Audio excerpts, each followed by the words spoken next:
di tengah-tengah kita, lebih utama dari segala sesuatu. Berhasil dan beruntung.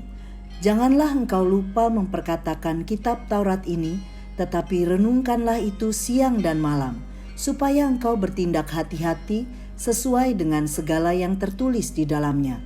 Sebab dengan demikian, perjalananmu akan berhasil dan engkau akan beruntung. Yosua 1 ayat 8. Sahabat Iktus yang dikasihi Tuhan, mana yang akan kita pilih? Berhasil atau beruntung?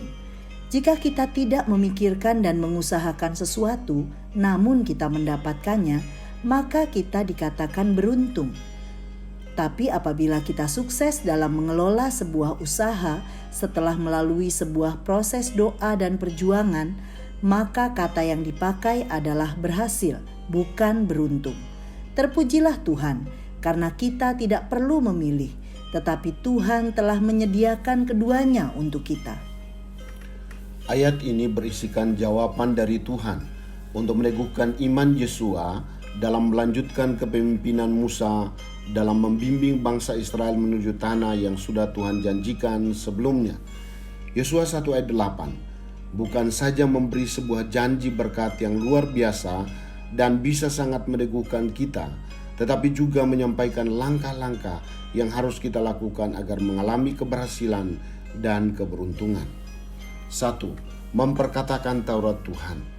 Memperkatakan Taurat artinya menyampaikan kata-kata yang membangun sesuai dengan firman Tuhan.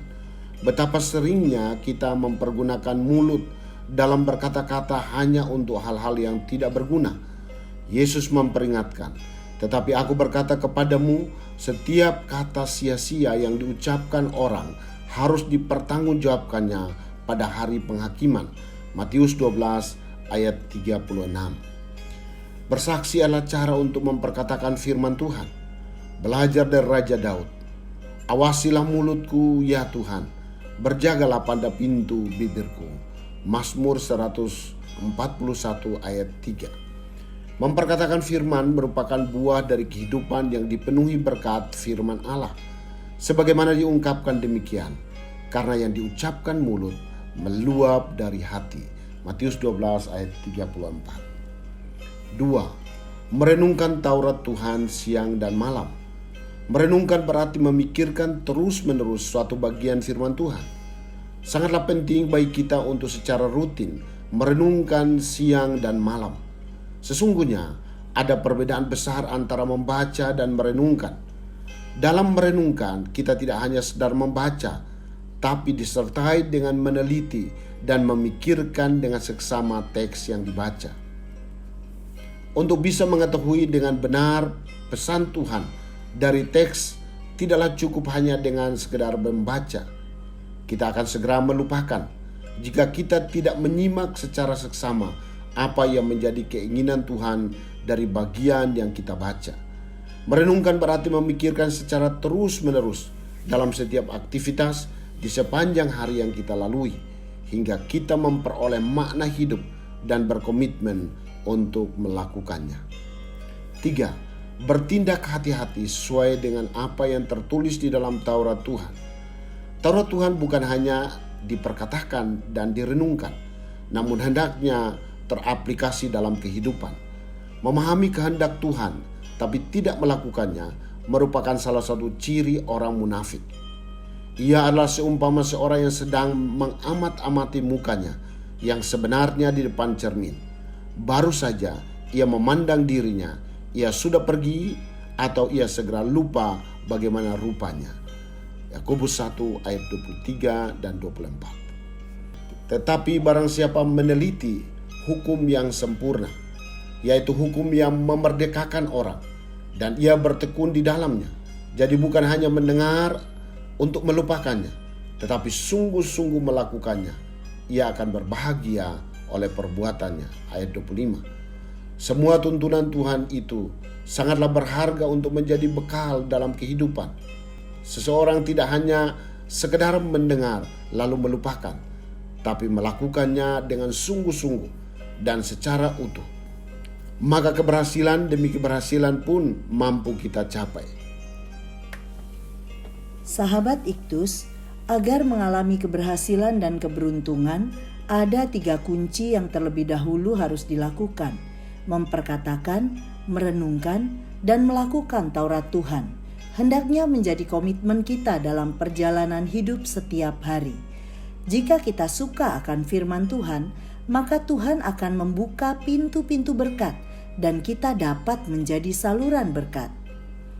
Saya tertarik dengan pernyataan, "Janganlah engkau lupa," karena kecenderungan saya adalah lupa untuk memperkatakan, merenungkan, dan melakukan firman Tuhan. Khususnya memperkatakan firman Tuhan dengan menyaksikan bahwa Yesus adalah Tuhan dan Juru Selamat saya. Apa yang bisa membuat saya lupa? Kesibukan saya, sehingga saya menempatkan hal lain dan bukan firman Tuhan menjadi prioritas utama dalam hidup saya. Sahabat Iktus yang dikasihi Tuhan, apakah saya suka memperkatakan dan merenungkan firman Tuhan? Sudahkah saya melakukan firman Tuhan dalam hidup saya? Apa yang dijanjikan Tuhan jika saya memperkatakan, merenungkan, dan melakukan firman Tuhan dalam segenap aspek hidup saya? Tuhan Yesus, saya bersyukur karena Engkau menjanjikan keberhasilan dan keberuntungan kepada saya.